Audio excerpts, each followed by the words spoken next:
já passo para você se apresentar, se achar que tem algum outro aspecto que é importante trazer para a gente e já ficar com a palavra sobre esse tema tão importante, né? Já que foi tão comemorado essa conquista da lei que garante assistentes sociais e psicólogos na educação, a gente saber agora como é que está essa luta e também, claro, conversar um pouco sobre o que é essa atuação na educação. Está com você aí mais uma vez. Gratidão por aceitar esse nosso convite. Boa noite. Eu acho que antes de tudo, parabenizar as companheiras, né, os companheiros e companheiras, pelo nosso dia que passou no dia 15, mas esse é um mês muito emblemático, né, para o serviço social. E também lembrar, né, aqueles que, no meio da jornada, né, foram derrubados, vamos dizer assim, né, numa conjuntura nefasta como essa que nós estamos vivendo, não só pela questão do vírus, né, da doença, mas por tudo aquilo que nós temos passado durante esse período por conta dos desmandos e dos ataques desse governo. E eu acho que, antes de tudo, para me apresentar, eu sou uma assistente social, né? Eu atuo e sou uma profissional da educação. Então, isso para nós é muito caro, né, por conta dos anos de luta para ser reconhecido enquanto profissional da educação. Aqui em João Pessoa, a gente já tem uma lei municipal que reconhece, né, o assistente social como um profissional da educação, mas nacionalmente a gente não era reconhecido. Então, isso não incidia, né, nas outras questões que perpassam, né, o profissional. Né? Então, não garante a questão de como o nosso salário, né, como é que a nossa remuneração vai ser atribuída a partir do fundo, né, da educação, aonde é que nós vamos estar lotadas. Né? Então, a nossa luta é que o profissional de serviço social na educação seja um concurso próprio, né? Assim como nós tivemos em João Pessoa, um concurso específico para isso, e que a gente esteja lotado na Secretaria de Educação, né? E no caso de João Pessoa, o nosso plano de cargo e salário e remuneração é equiparado aos dos professores e dos outros profissionais. Então, isso já é uma conquista, né, grande, mas essa conquista ela tem que ser expressa para todos, né, em todos os outros municípios e nos outros estados. Então, a gente vem também apresentando a experiência do serviço social na educação em João Pessoa para outros estados que também, né, estão nessa luta.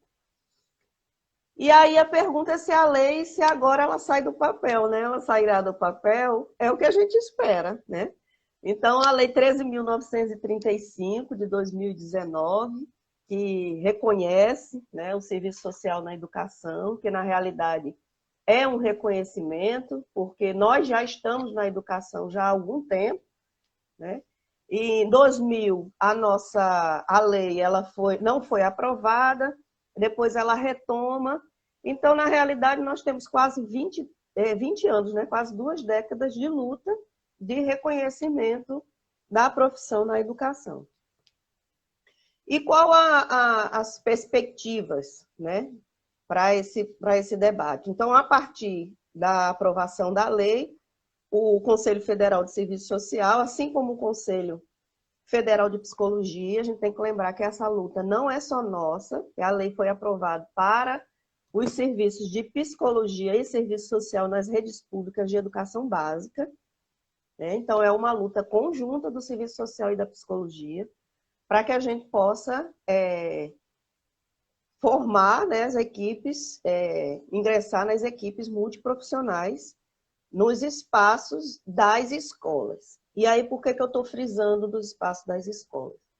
Porque a legislação, ela traz, né, na educação básica, e ela deixa aí em aberto, né, para adentrar nas equipes multiprofissionais das secretarias municipais, né, mas a nossa defesa, né, é que cada escola tenha uma equipe. Né? Então, as especificidades do serviço social, do atendimento direto com a população, ela exige também, assim como a psicologia, né, você ter o contato com as demandas que surgem, né, e que a gente possa incidir sobre elas.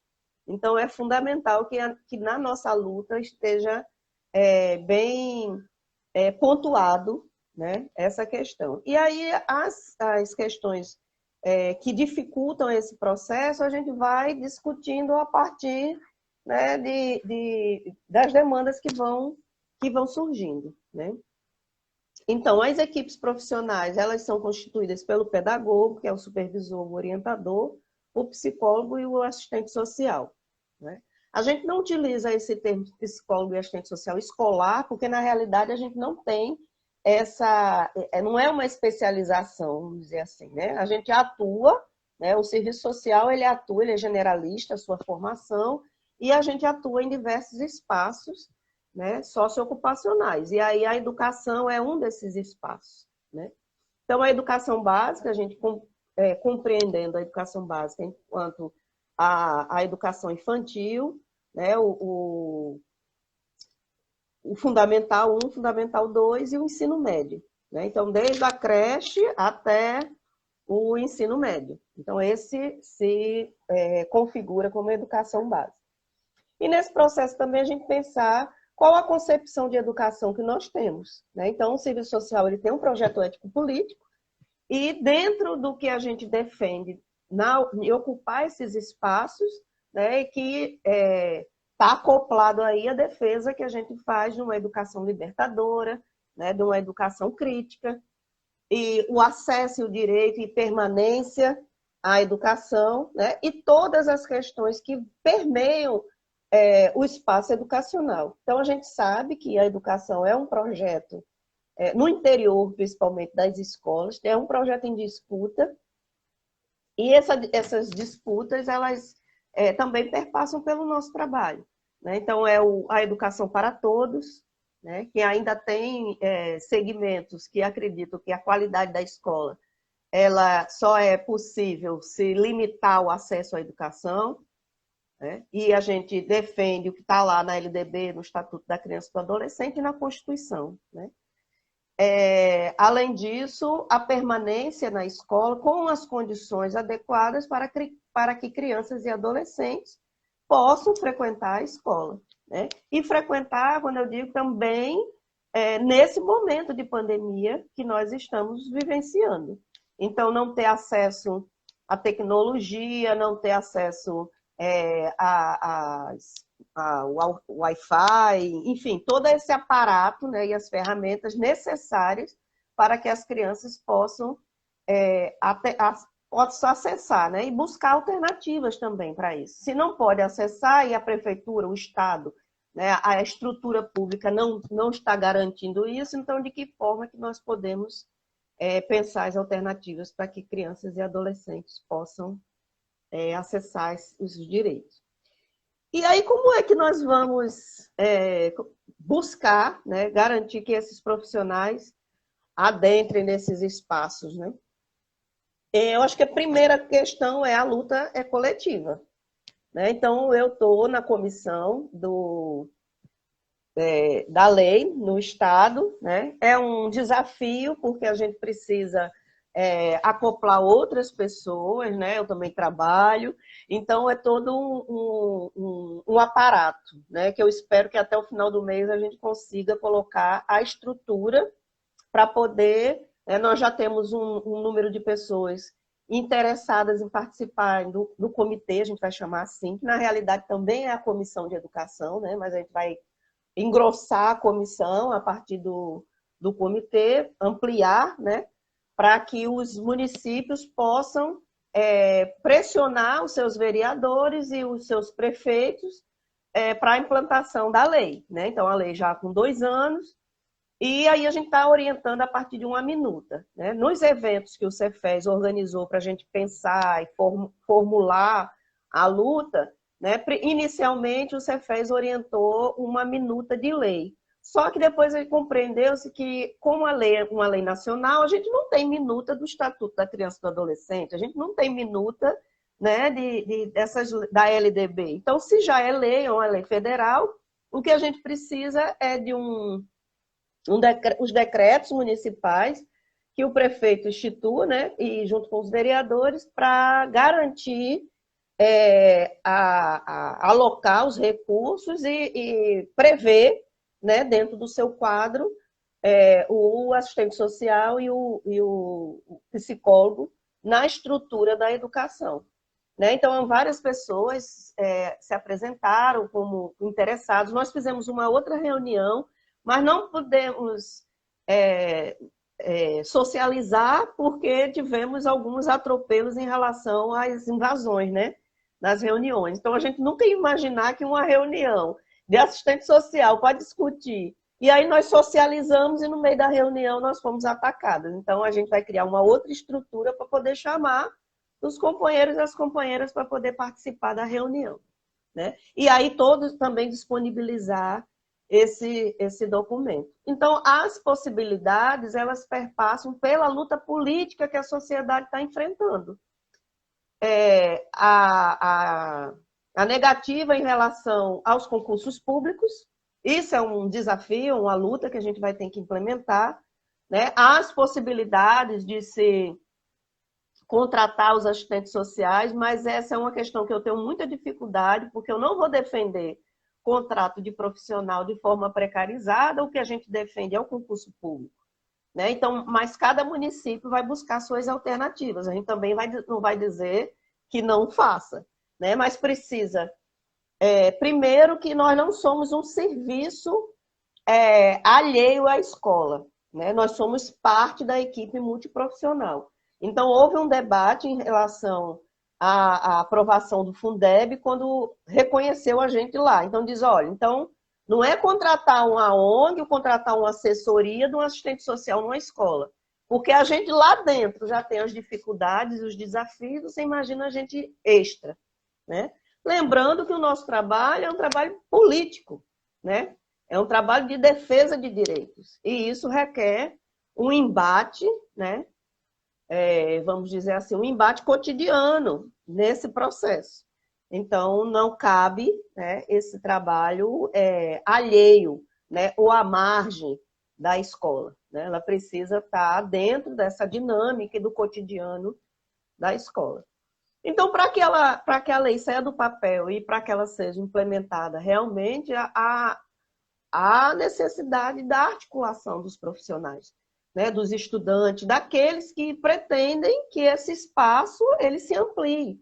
Eu até brinco e digo que eu digo para as estagiárias que assistente social não tem carreira, a gente tem emprego, né? É o que surge e as possibilidades de enfrentamento que a gente tem para garantir aquele espaço socioocupacional. Então, a mesma assistente social que eu sou na escola, eu seria na saúde, eu já fui na assistência, eu já fui na ONG. Então, a dinâmica do trabalho ela pode diferenciar em cada espaço, mas a estrutura da profissão, a relação entre a teoria e a prática e a intervenção, ela é uma só. Né? Então, aqueles que defendem, que acreditam na importância do serviço social na educação, esses indivíduos, esses profissionais, essas pessoas, esses sujeitos históricos, né, eles precisam estar juntos, né, junto com a gente para poder fomentar, pressionar. Nós tivemos o depoimento de algumas assistentes sociais que já estão trabalhando na educação, né, tem alguns municípios que já têm, e também de outros profissionais do serviço social em outras áreas, mas que estão nesse diálogo com os prefeitos e com os vereadores, e tem sido uma experiência bem interessante. Né? Então, aonde a gente passa, todos os espaços que a gente participa, a gente está sempre colocando, né, a necessidade dessa articulação e de como é que a gente pode fomentar, né, e mobilizar os nossos gestores públicos, né, e os representantes no legislativo, nos municípios e o Estado, né, a partir da Câmara dos Deputados.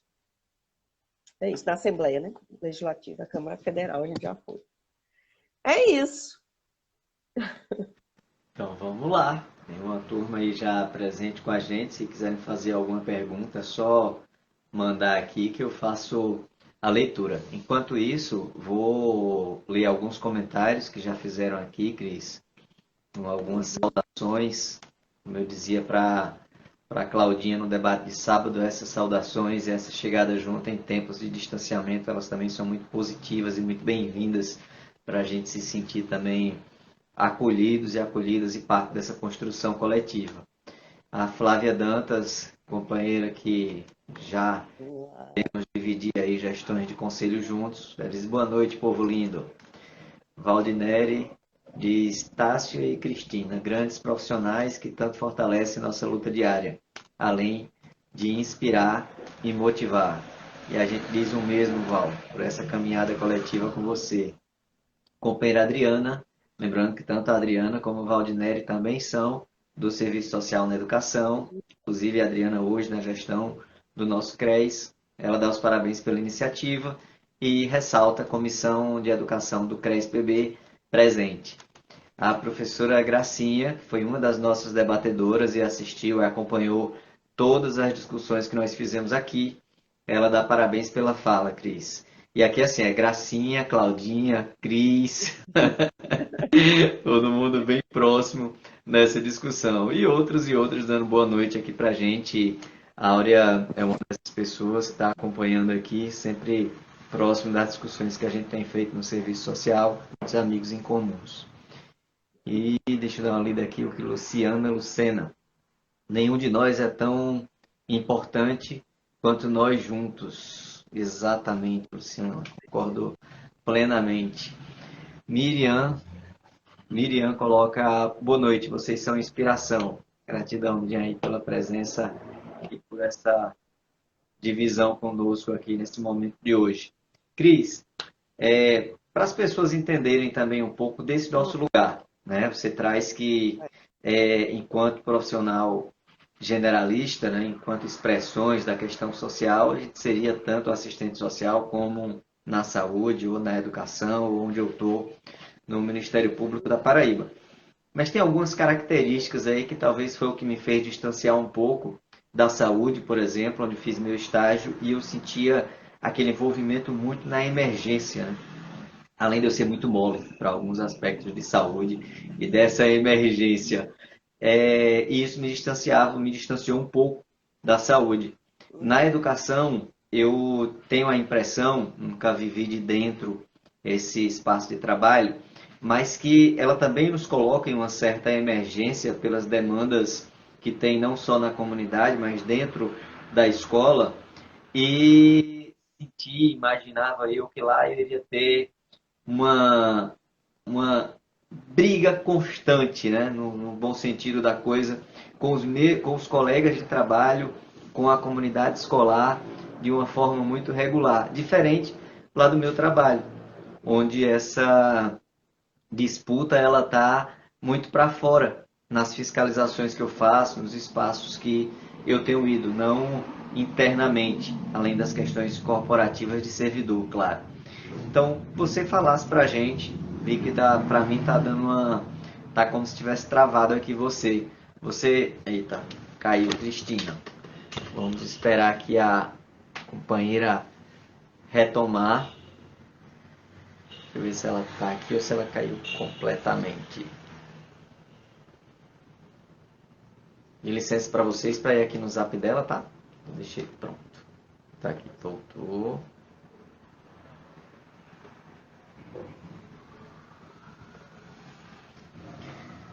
Já chegou aqui. E aí? Bem-vindo ao mundo digital.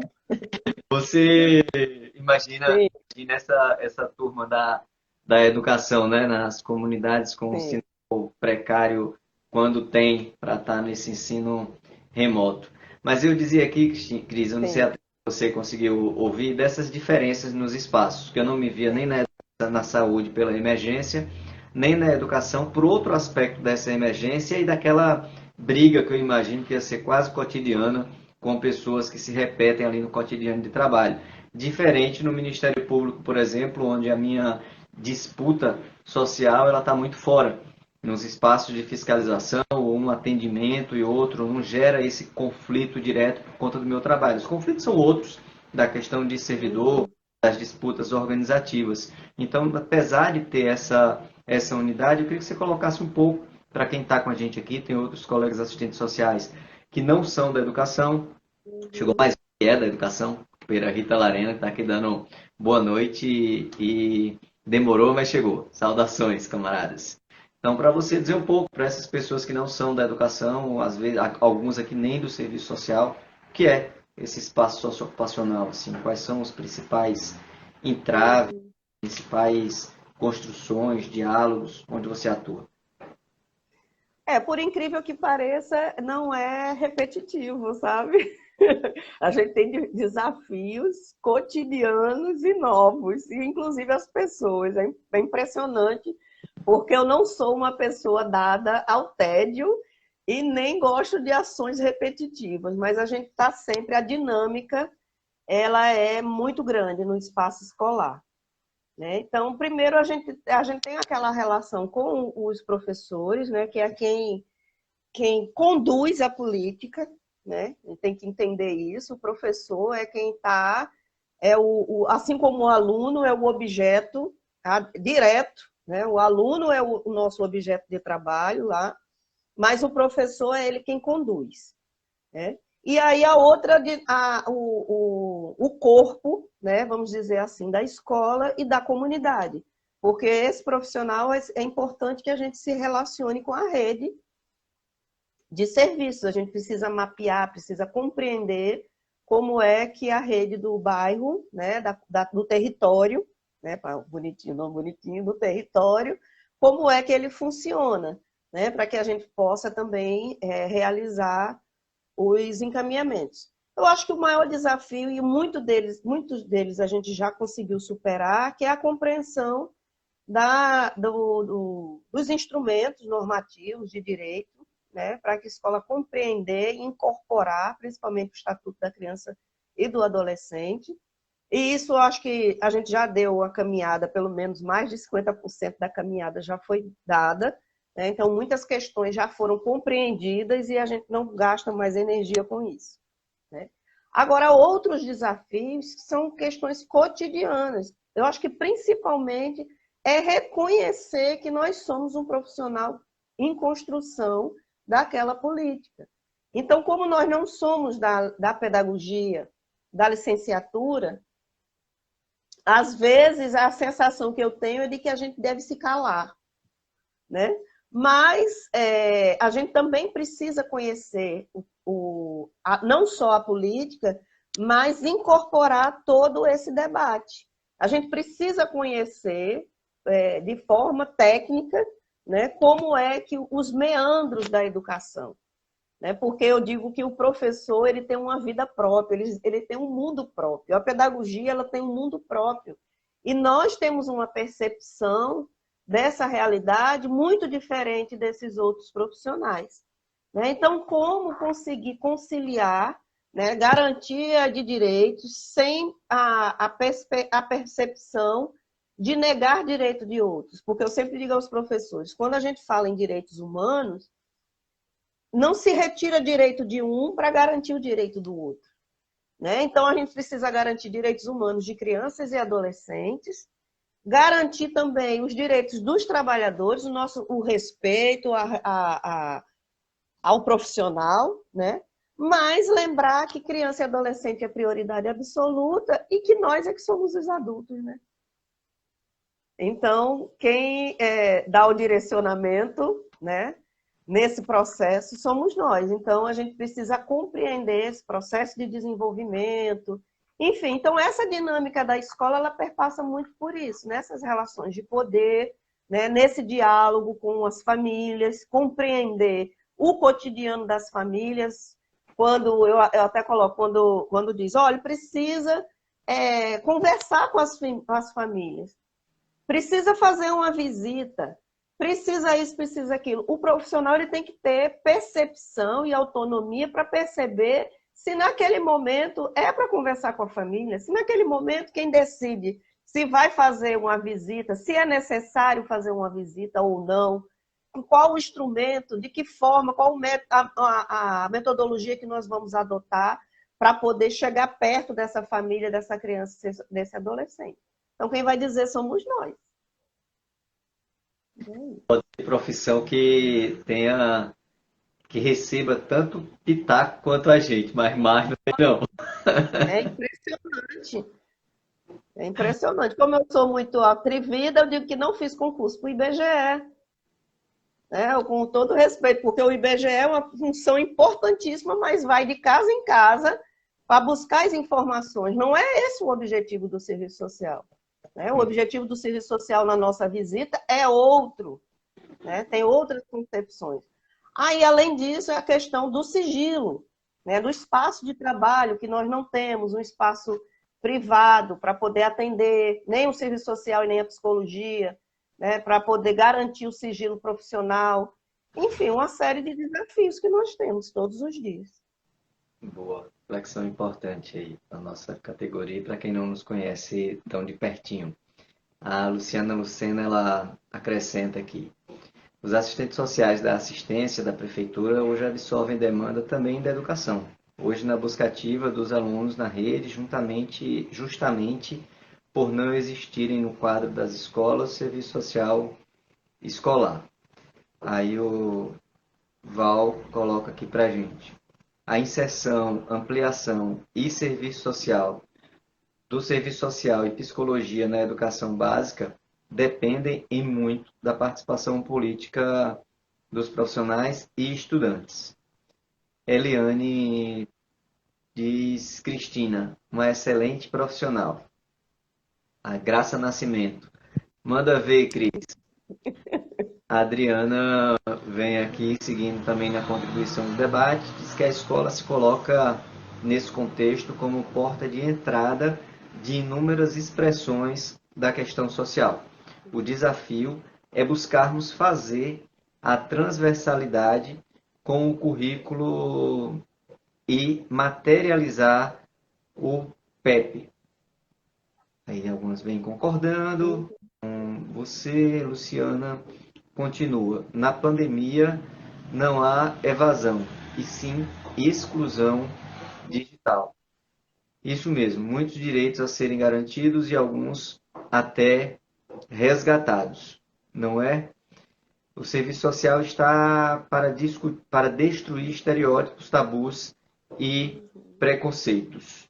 Então, vem aqui uma série de questionamentos que ampliam o leque dessa atuação que você apresenta para a gente. E aqui, para além das demais, que se repete também nas demais prefeituras, né, da região metropolitana.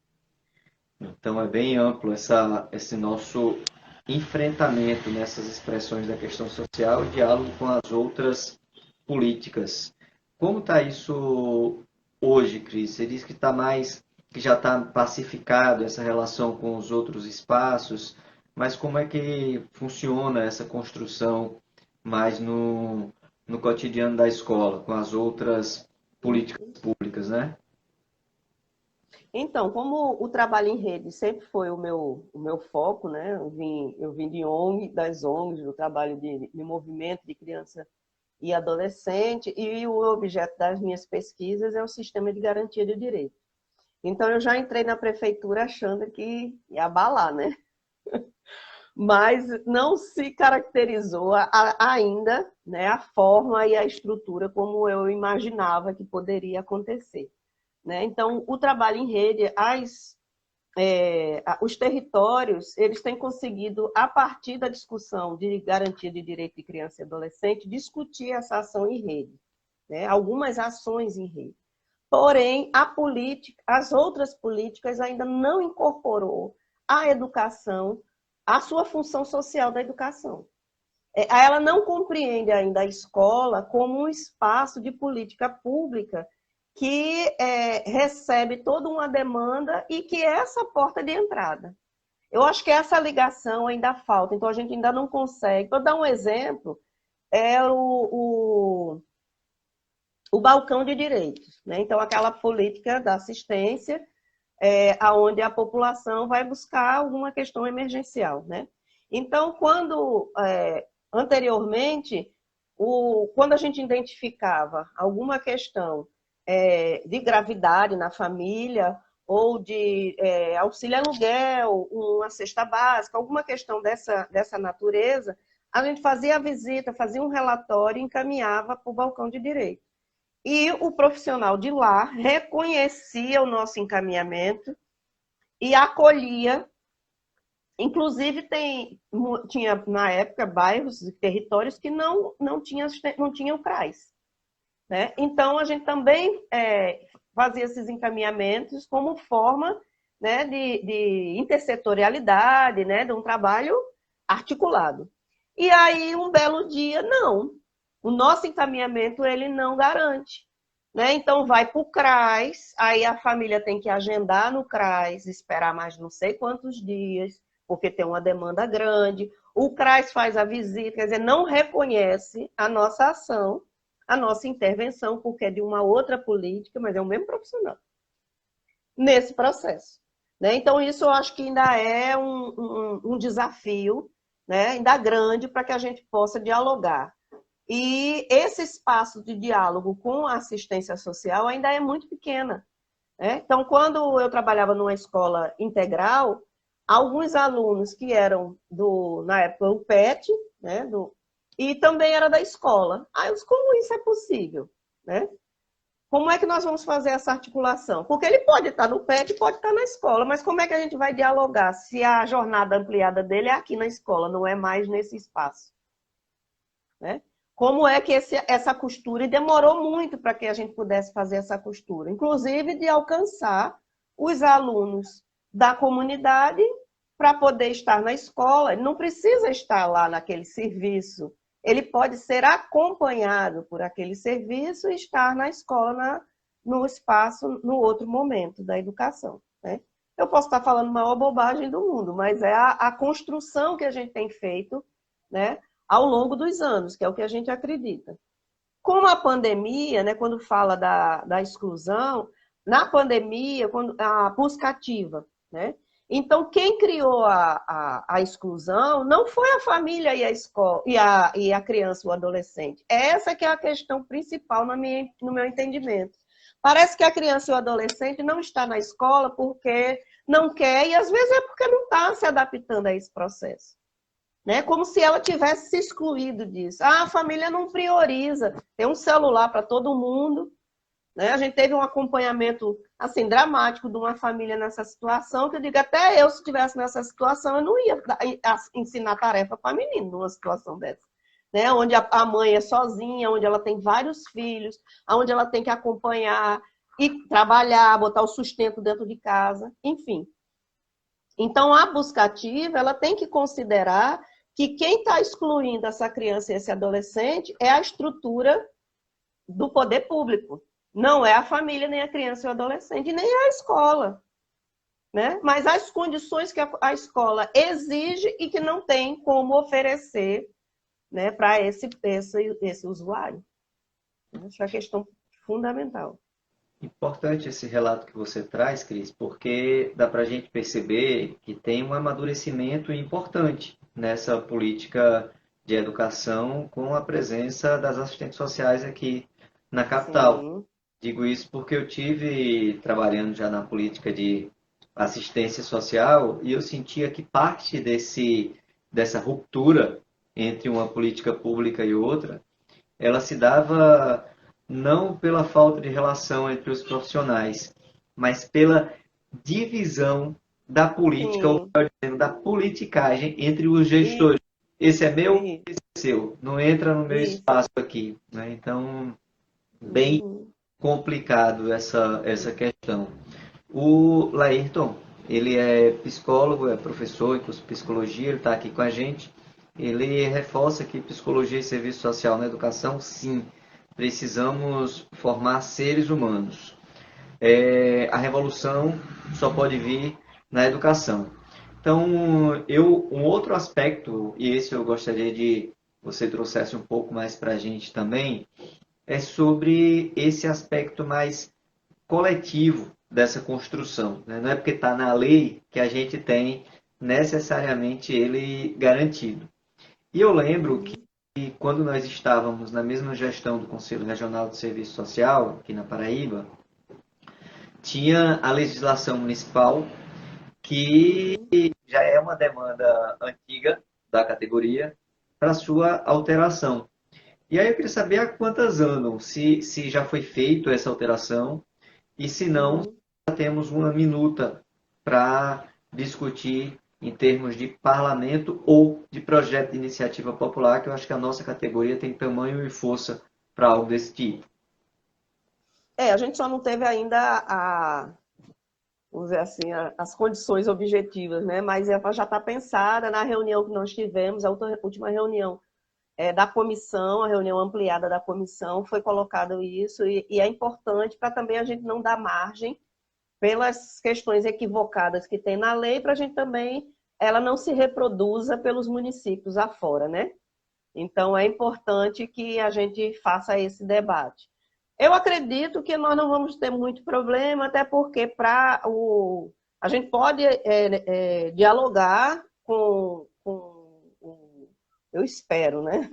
Com o gestor municipal, e nós temos agora uma coordenação lá que o serviço social faz parte, possa pontuar. Eu não acredito que a gente tenha dificuldade, até porque a lei nos garante isso. Né? Outra questão também é que a legislação municipal ela fere o nosso do serviço social. Então, é uma adequação na realidade. Né? O que a gente precisa é fazer uma adequação.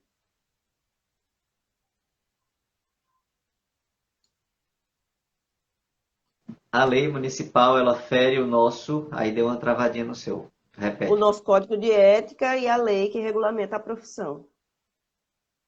Quando ela fala de assistencialismo social, né, tem alguns termos bem equivocados, né? Aí ele ainda trata e aí é uma discussão em todos os espaços que o serviço social atua, né, que é o tal do psicossocial. Né? Então a gente encontra o psicossocial na psicologia, mas a gente não encontra no serviço social. Né? Então há essa diferença. Então, para que compreenda. E eu também percebo assim que ao longo dos anos que eu estou na educação, a nossa instrumentalidade ela se desenvolveu muito. Ela era muito mais, vamos dizer assim, não tão formal, né? E hoje a gente já tem uma relação muito mais presente dessa instrumentalidade, né? Para que a gente possa dar o direcionamento do nosso trabalho, e a lei ela não reconhece isso. Né? Mas eu só não entendi se, não sei se foi na hora que deu uma travadinha ou se eu realmente entendi aqui. Uhum. Então, a gente tem uma minuta pronta do conselho ou da comissão para apresentar ou ainda não? Não, assim, a gente tinha, né, já de uns anos atrás. Aí nós demos uma recuada, porque o momento político não era adequado. A gente estava numa greve, e nós mesmos aqui, a gente estava lá de frente, mas já tem pontuado, né? A gente já tem, agora só não colocou, se eu não me equivoco, Valdineri, que é o nosso colega da educação, na época ele também estava na comissão, ele já tinha dado um direcionamento.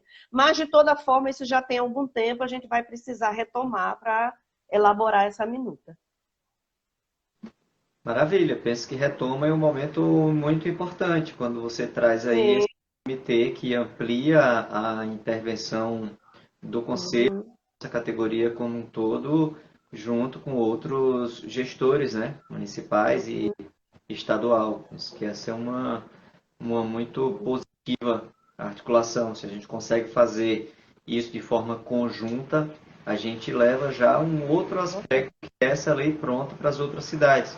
Porque se aqui na capital nós conhecemos a história de equívoco e pressões de gestores, né, dos taqueiros no serviço social, imagina nós que somos do sertão, onde estamos muito mais próximos do gestor, não só do gestor Uhum. na escola, né, mas do gestor na secretaria, do gestor prefeito. Então isso é muito difícil. Então, se a gente consegue regulamentar de uma forma coerente e legal e ética uma legislação dos municípios casa muito bem com Com a certeza. legislação que, mais uma vez, parabéns assim para vocês pela reflexão. De fato, a gente não precisa de novas legislações que digam Não. que tem que ter assistentes sociais na educação. A gente precisa que a lei federal seja, de fato, cumprida.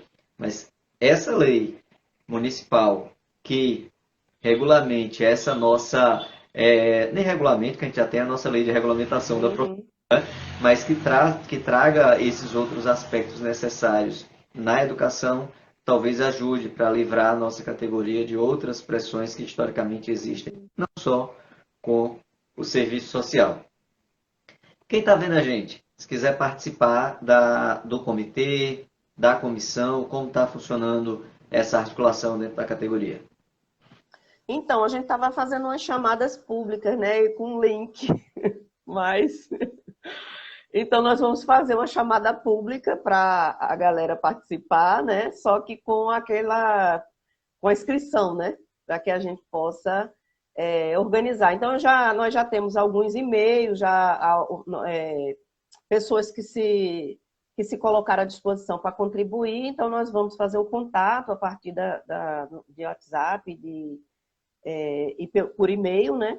Para marcar a nossa reunião e ampliar cada vez mais, né? Para poder dar as orientações. Inclusive, eu fiquei de fomentar agora na semana do Serviço Social, mas aí eu adoeci, enfim, para que a gente possa, fiquei de gravar uns podcasts com as informações para disseminar no Estado, né? E quem quiser colaborar também, falando sobre a importância do serviço social na educação e como fortalecer, como implementar no seu município, né? As devidas orientações, de forma bem simples, né? Então, a gente tem a minuta da lei, mas também não necessariamente precisa ser essa lei, mas o decreto. Mas o que eu queria pontuar mesmo é que é importante para os profissionais a gente compreender essa dinâmica da estrutura também da legislação, mas do orçamento público, né? Aonde é que cabe a contratação, porque sempre diz que não, porque não tem recurso, né? Mas o recurso do Fundeb, ele não foi mexido na pandemia. Então, não pode contratar por conta da pandemia, mas a pandemia não passa pelo Fundeb.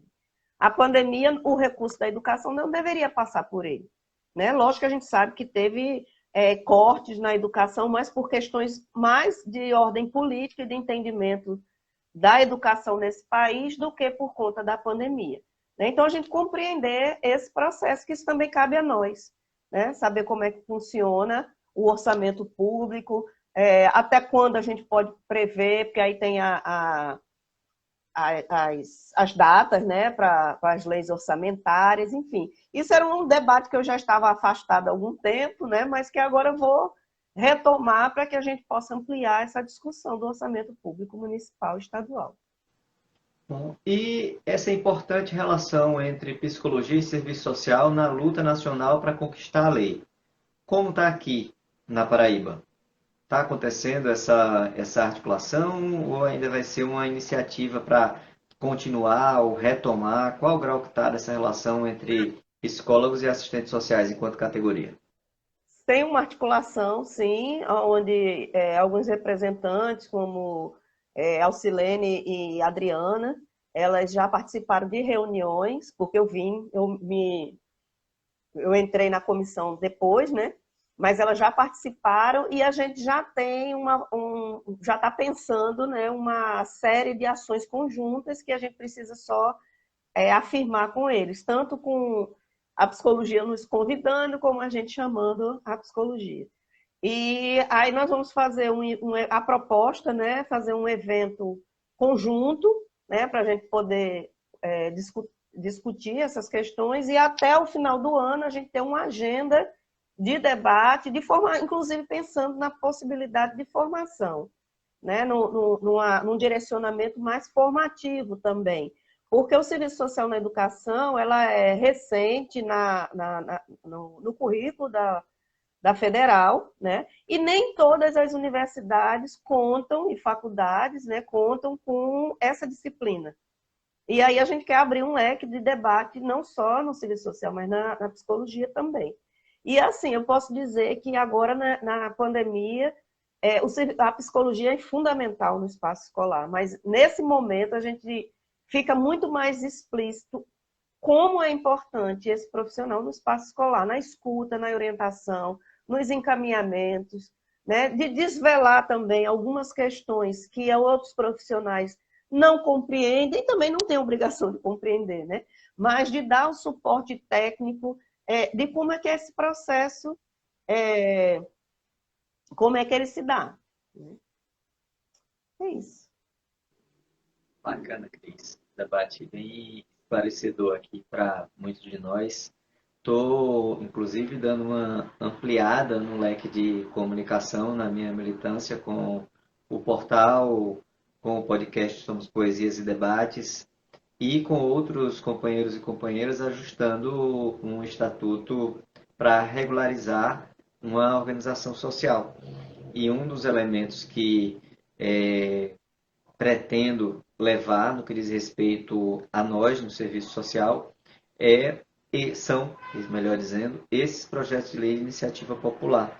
Algo que a gente não tem como fazer agora, que é aquela boa e velha passada em sala, né, conversando com profissionais e estudantes para alcançar um número suficiente de assinaturas, porque entendo eu que isso nos coloca em um outro patamar dentro das câmaras municipais.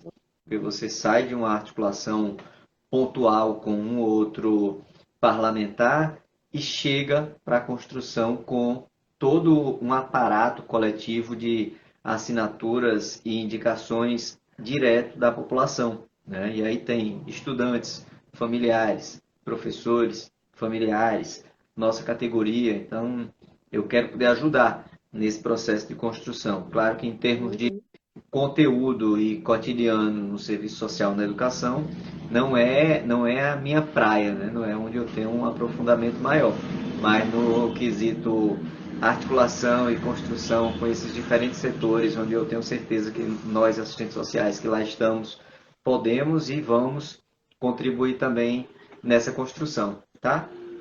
E fazer um convite para todo mundo que está acompanhando aqui e visitar depois os outros debates que nós já fizemos nessa semana da assistente social. A gente está aqui no último dia de debate, né, conversando sobre assistente social na educação. Agora é lei, sairá do papel. E aí Cristina fez aqui uma série de reflexões importantes sobre isso. Você que chegou agora pode ir depois lá no IGTV e acompanhar do começo esse debate com Cristina. A gente está aqui em 52 minutos já de conversa, passa muito rápido esse nosso tempo. Eu vou ler aqui mais um comentário que está com a gente aqui e passo para a Cristina fazer as considerações finais, responder se for pergunta ou comentar sobre o assunto que estão colocando aqui para a gente, né? Valdir dá os parabéns pela iniciativa, pela programação, foi muito elogiada, inclusive, quero fazer esse destaque aqui, a programação conseguiu alcançar para além de nós, assistentes sociais. A Gorete diz aqui, grande assistente social, o Rodrigo, lá de Recife, presente, acompanhando o nosso debate, e a Graça Nascimento, ela diz, excelente ideia abrir... Opa, deixa eu voltar. Excelente ideia abrir o debate na linha que você está propondo. O assistente social pode contribuir mais, conhecer mais e articular mais. Então, vai aqui esse reforço. E a Gorete, momento de pandemia, como é importante a escuta e a acolhida dos pais de alunos nas escolas. São esses comentários aqui que a gente ainda tem. E eu passo para você, Cristina, agradecer mais uma vez, né, pela disposição, por estar com a gente aqui. Passou por um momento mais difícil semana passada, mas já está aí fortalecida e contribuindo nesse debate aqui com a nossa categoria. Valeu mesmo por mais esse momento, por essa partilha nessa semana, segunda semana da assistente social. Quem quiser acompanhar os debates da primeira semana que realizamos no ano passado, está lá no YouTube. Já estava esquecendo de dizer isso para vocês também. E essa semana, fechando hoje, eu vou baixar todos os vídeos e vou botar também no YouTube para quem preferir assistir por lá. Beleza? Com você, Cristina. Valeu. É isso, né? Só agradecer. Acho que esses espaços são importantes para a gente poder fortalecer a nossa intervenção profissional, né? Eu acho que fico agradecida às colegas que eu já passei por elas, mas que permaneceram, né, na vida. O espaço socioocupacional é espaço de vida também, né? Então, hoje eu tenho uma colega lá, assistente social comigo, trabalhando, dialogando, né, que é Cádia, Cássia, que é a psicóloga, mas já tive experiência com várias colegas, né, como Gorete, que está aqui, Eliane, e Ana, que foi da outra escola também, enfim. É uma história que a gente tem, né, ao longo desse processo. E dizer que o que a gente precisa defender é um assistente social, um psicólogo na equipe multiprofissional em cada escola. É isso que a gente deve lutar. Não é aceitar um lá na secretaria, um para atender 2, 3, 4, 5 escolas, creche. Não, é um em cada escola, é um em cada centro de educação infantil, né? E que a gente possa estar dentro desses espaços e construir o nosso fazer profissional cotidiano. Nós não somos projeto, nós somos cotidiano. Eu acho que é isso. Só agradecer. Valeu, fechamos aqui a segunda semana da assistente social, um povo lindo ainda chegando aqui. Quem chegou agora pode voltar e assistir do começo, que vai ficar salvo lá no IGTV. Esse é nosso quinto dia de debate, encerrando com Cristina Chaves, com Cris, essa nossa segunda semana da assistente social. Gratidão a todos e todas que acompanharam essa nossa conversa aqui. Tchau, tchau para vocês. Cheiro, Cris. Até a próxima. Até a próxima.